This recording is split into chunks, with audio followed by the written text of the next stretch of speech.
Puluhan siswa-siswi Madrasah Sanawiyah YPI atau Fikiyah, Desa Priangan Jaya, Kecamatan Sukalarang, Kabupaten Sukabumi, menggelar syukuran kelulusan pada Minggu 29 Juni 2025.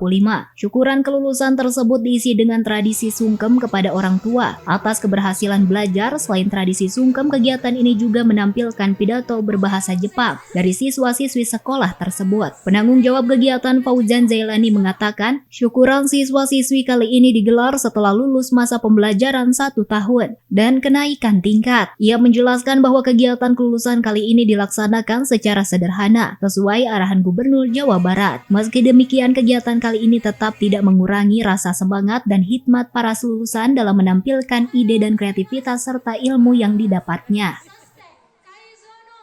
Kita tadi sudah menyiapkan dan akan menyaksikan penampilan-penampilan ya, mulai dari pidato dalam beberapa bahasa ya, 5 bahasa. Ada pidato bahasa Arab, bahasa Inggris, bahasa Indonesia, bahasa Sunda, bahasa Jepang, dan subhanallah tadi diantaranya yang paling keren bahasa Jepang, walaupun yang lainnya sudah keren ya. Ada puisi berantai ya, untuk Dewan Guru, Ustadz-Ustazah, ada monolog juga dari Kak Afdal dari kelas 12. Tentunya subhanallah ya, dengan acara yang lebih sederhana seperti ini, tapi bakat-bakat bermunculan, Masya Allah.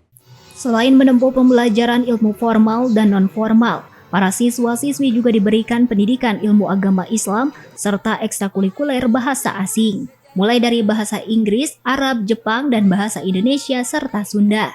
Dari Kabupaten Sukabumi, Muhammad Ujang Heriaman, Tim Liputan MGS TV melaporkan.